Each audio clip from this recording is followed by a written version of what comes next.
और जिस इंसान की खोटी कमाई है ना, हेरा फेरी की, भ्रष्टाचार की, इधर उधर की, चोरी की, छीना झपटी की, रिश्वतखोरी की, वो इंसान को बर्बाद करके रख देती है। एक नहीं दूसरी पीढ़ी में देख लेना, नहीं तीसरी पीढ़ी तक देख लेना, वो कभी भी सुखी नहीं रह सकते। आप सभी को प्यार भरी राधा स्वामी जी। देखिए, जो आज का सत्संग का विषय है उसमें महाराज ने बताया कि अगर हम ठगी का खाते हैं, बेईमानी से पैसा कमाते हैं और वह पैसा अपने परिवार में लाते हैं, तो उससे हमारा जो परिवार है वो कभी सुखी नहीं पाएगा और हमारी आने वाली पीढ़ियाँ या हमारी जो पीढ़ी चल रही है वो बर्बाद हो जाएगी, उनका सर्वनाश हो जाएगा। और साथ ही महाराज ने बताया कि जो इंसान शुद्ध अन्न खाता है उसके विचार जो होते हैं शुद्ध हो जाते हैं, और जो इंसान नेक कमाई करता है उसके घर परिवार में सुख शांति आ जाती है, वह व्यक्ति सुख से सोता है और चैन से रहता है। और साथ ही महाराज ने बहुत प्यारी प्यारी बातें सत्संग में बताई है। तो चलिए आपका कीमती समय लेते सत्संग को शुरू करते हैं। कृपया प्यारे भरे प्रवचनों को पूरा सुनकर पुण्य भागीदार अवश्य बनिए। चाहत कि वो यहाँ के लोगों को भी अपने धर्म के रंग में रंग दें, तो हम अपनी संस्कृति से और धर्म के रास्ते पर चलने में काफ़ी परेशानी थी। तो उस दौरान संतों ने प्रगट होके भटके हुए जीवों को सही रास्ता दिखाया। धर्म के मार्ग पर चलाने के लिए उन्होंने नाम, सत्संग, भक्ति, आडंबर जितने भी फैले हुए थे उनको हटाने का कार्य किया। उन्हीं में से संत रविदास जी 1433 ईस्वी के आसपास उन्होंने जन्म लिया। इलाहाबाद के आसपास में कोई गांव था। वैसे तो काशी जी माना जाता है, काशी जी में उनका जन्म हुआ। कबीर साहब भी वहीं थे, एक ही समय में हुए हैं। और रविदास जी लगभग 124-25 साल तक इस दुनिया में रहे और जीवों को चेताते रहे। भक्ति के रास्ते में जाति कोई बाधा नहीं है। जरूरी नहीं कि ऊंचे कुल का, ऊंचे खानदान का या किसी जाति विशेष का ही प्रभु की भक्ति कर सकता है। कबीर साहब जुलाहा जाति से माने गए, नामदेव जी छिपी जाति से माने गए, सैन भगत नाई जाति से माने गए और रविदास जी चमार जाति से माने गए। क्योंकि जिस जाति में जन्म लिया उनको उस जाति का मान लिया। वैसे तो संतों की कोई जाति नहीं होती। रविदास जी ने एक जगह कही भी है कि जात पात मत पूछिए, पूछ लीजिए ज्ञान, मोल करो तलवार कार पड़ी रहने दो म्यान। कि तलवार का मोल करना चाहिए, म्यान से हमें काम नहीं है। संतों ने इस भेदभाव को मिटाने के लिए कहा कि किसी भी इंसान का, चाहे वो दुनिया में किसी जगह भी है या कोई भी जीव दूसरा, देखो कि सबका खून लाल ही मिलेगा। ये गलत बात है। जाति इंसान ने बनाई, प्रभु के दरबार से कोई जाति लेके नहीं आए। और ये जाति पाति की ऐसी दीवार थी उस समय में, लोगों को बांट दिया था। ऊंची जाति वाले नीची जाति वालों से नफरत करते थे। यहाँ तक कि ये तक कहते थे कि इनको भक्ति करने का, शास्त्र पढ़ने का या कोई भी धार्मिक अनुष्ठान करने का अधिकार नहीं है। ऐसे वक्त में ये ऐसे संत पैदा हुए जिस समय में पंडितों का बोलबाला था, एकाधिकार उन्हीं का चलता था। और वही वो ये बात कहते थे कि सिर्फ ये हमारा ही अधिकार है भक्ति करना, शास्त्र का पढ़ना, सत्संग का करना। दूसरे जाति वालों को या शूद्र जाति को ऐसा अधिकार नहीं है। लेकिन इन संतों ने, जिनके मैंने नाम लिए, जिनमें मुख्य रूप से रविदास जी, कबीर साहब जी, सैन भगत जी, नामदेव जी, इन्होंने सिद्ध करके दिखाया कि हम किसी भी जाति में पैदा हुए हैं, लेकिन भक्ति करके प्रभु के नाम को याद करके और उनको प्रकट करके दुनियादारों को दिखा दिया कि भक्ति कोई भी कर सकता है, जिसको कबीर साहब ने कहा कि भक्ति गेंद चौगान की बहू को ही ले जा। भक्ति तो मैदान की गेंद है जिसको कोई भी ले जा सकता है। ये जरूरी नहीं है कि किसी एक जाति से, एक धर्म से या किसी विशेष वर्ग से बंधी हुई चीज है। और इन अपने कर्मों के द्वारा, अपने कृत्यों के द्वारा, अपने वचनों के द्वारा इन संतों ने सिद्ध करके दिखाया कि ना अमीरी की जरूरत है, ना पढ़े लिखे की जरूरत है, ना ऊंची जाति की जरूरत है, अच्छे कर्म करने की आवश्यकता है। जो इंसान नेक कर्म करता है, धर्म से जुड़ता है, पवित्र मन और आत्मा से अगर वो प्रभु के नाम का चिंतन सुमरण करता है, वही प्रभु को प्यारा है। अब कोई ना कोई कारण जरूर था जिनके कारण इनको ऐसी जाति में जन्म लेना पड़ा। जैसे कबीर साहब ने तो अपने शब्दों में स्पष्ट रूप से कहा है कि उनका इस जाति में जन्म का क्या मतलब था, कि जुलाहा क्यों हुए वो। अगर उनकी वाणियों को ध्यान से और गौर से देखा जाए, किसी भी संत की वाणी को अगर देखोगे तो वो उनके जीवन का, उनकी शिक्षाओं का, उनके कर्म का, कि उन्होंने क्या कर्म किए थे, उनके विचारधारा कैसी थी, उनकी सोच क्या थी और उन्होंने किस प्रकार से प्रभु को प्राप्त किया, सब अपनी वाणी में वर्णन कर दिया। वैसे ये चीज़ें न जबान से बताई जा सकती हैं, न कही जा सकती हैं, लेकिन उनसे अपने आप प्रकट हो जाती हैं।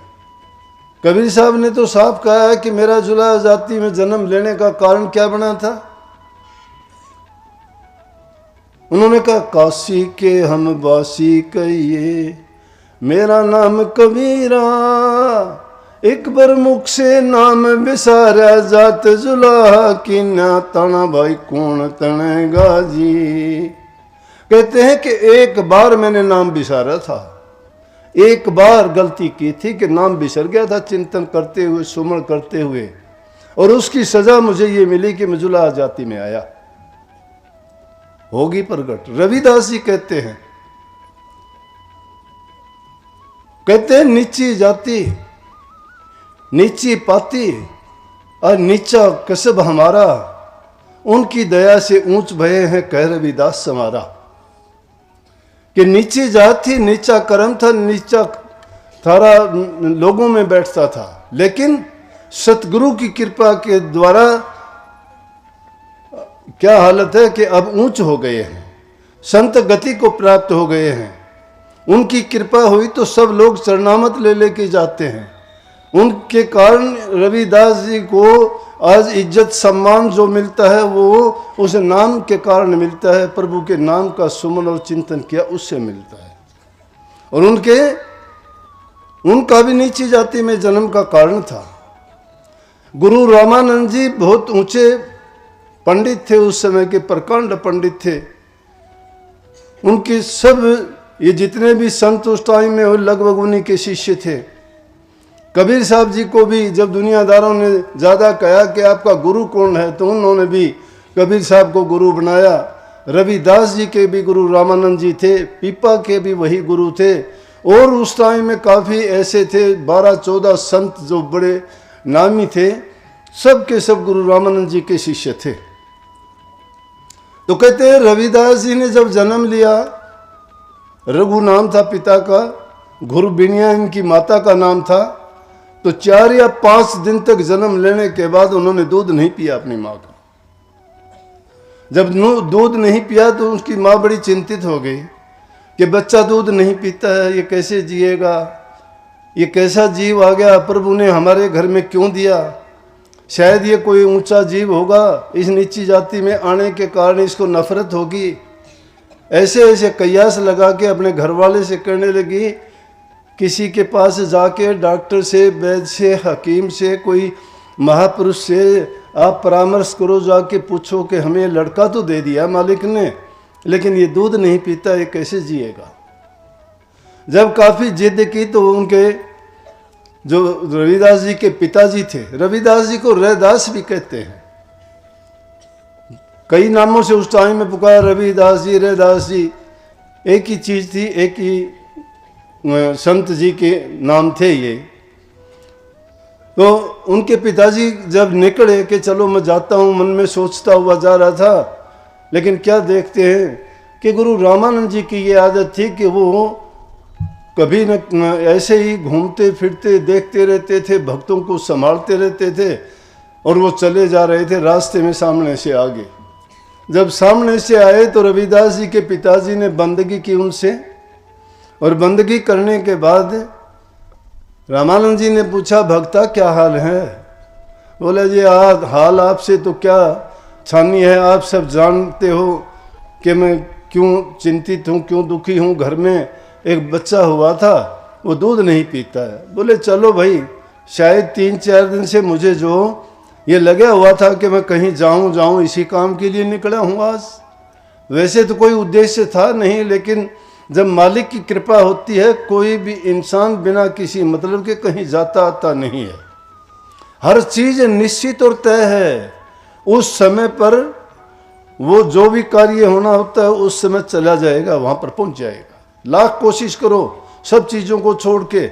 हम अपने जीवन में देखते हैं कितने लोगों से कहते हो कि फलाना आदमी जब इस तरह से आया, ये बात हुई, अचानक कैसे हुआ, क्या हुआ, सब कयास लगाते रह जाते हैं। लेकिन जो चीज निश्चित है वो अपने समय पर होती है। समय स्थान निश्चित है। रामानंद जी गए घर में, बाहर खड़े हुए, उनके पिताजी उस बच्चे को लेके आए। रामानंद जी ने उनकी तरफ देखा और देख के हंसे, और हंस के कहने लगे, कोई नहीं, तेरी गलती अब माफ होगी, दूध पी लेना, आगे से ऐसी गलती ना करना, सब ठीक हो जाएगा। और कह दिया कि दे दो इसकी माँ को। जब बच्चे को, रविदास जी को उनकी माँ को दिया तो उसने दूध पी लिया। शिष्य कहने लगे, जब रामानंद जी वापस चले कि जी ये माजरा क्या था, हमें समझ नहीं आई बात, कि आपने कहा तेरी गलती माफ हो चुकी, सजा तेरी पूरी हो गई। बोला ये क्या था? बोला भाई ये इस जन्म से पहले मेरा ही शिष्य था, और ये भिक्षा लेने के लिए जाता था। तो जो भी यहाँ लोग आते, सत्संगी आते, सत्संग करने के लिए, दर्शन करने के लिए, उनके लिए भंडारे की जो व्यवस्था करते, उसके लिए भिक्षा लेके आता था। एक घर से भिक्षा नहीं लेता था, सब घरों से लेता था। अब वैसे महात्माओं से हमें पता लगता है कि एक घर से लेना भी नहीं चाहिए। अलग अलग घरों से लेने से किसी का शुद्ध अन्न होता है, किसी का अशुद्ध होता है, किसी का कैसी कमाई का, किसी का कैसी कमाई का, लेकिन सारे मिलने के बाद वो ठीक हो जाता है, मध्यम सा रास्ता निकल जाता है उससे। जरूरत पड़ती है, लेकिन भिक्षा के लिए संत लोग, महात्मा लोग ऐसे करते थे। तो कहने लगे कि पिछले जन्म में जब ये भिक्षा लेने के लिए गया तो बारिश बड़ी जोर से हो रही थी, और हमारे आश्रम के ही पास में 2 सेठ रहते थे, छोटूमल और गोटूमल, बड़े मक्खी चूस आदमी, गरीबों का खून चूसते थे, मन में अनाप शनाप भाव लगाते थे, लोगों से ब्याज लेते थे। वो गरीबों को यूं नहीं देखते थे कि इसकी हालत क्या है। तो इस प्रकार से कमाया हुआ धन जो होता है वो आदमी को बर्बाद करके रख देता है। जो चीज शुद्ध कमाई से, अपने हाथों से कमा के जो लेके आते हो, शुद्ध अन्न से शुद्ध मन होता है, शुद्ध मन में ही शुद्ध विचार होते हैं, शुद्ध विचारों से ही आदमी को आनंद प्राप्त होता है। शुद्ध विचार और आनंद प्राप्त होने के बाद जो उसके ख्यालात और उनकी बुद्धि, विचार और जीवन शुद्ध बनता है। और जिस इंसान की खोटी कमाई है ना, हेरा फेरी की, भ्रष्टाचार की, इधर उधर की, चोरी की, छीना झपटी की, रिश्वतखोरी की, वो इंसान को बर्बाद करके रख देती है। एक नहीं, दूसरी पीढ़ी में देख लेना, नहीं तीसरी पीढ़ी तक देख लेना, वो कभी भी सुखी नहीं रह सकते, क्योंकि उनकी नीयत खराब हो जाती है। और जो इंसान अपनी मेहनत का हक हलाल की कमाई खाता है, उसके शुद्ध विचार, शुद्ध ख्यालात और उसका जीवन बड़ा पवित्र होता है, और वो किसी को भी कोई कष्ट दुख देने में कभी किसी प्रकार का भी रुचि नहीं लेता और बचता है ऐसे कामों से। सत्संग को पूरा सुनने के लिए आपका बहुत बहुत धन्यवाद। हम आशा करते हैं आपने सत्संग को बड़ा ही ध्यान से सुना हुआ। तो जैसे प्यारी साध संगत जी, आपने सत्संग में सुना, महाराज जी ने बताया कि जो इंसान शुद्ध अन्न खाता है उसका किस तरह जो मन होता है, जो विचार होते हैं वे शुद्ध हो जाते हैं।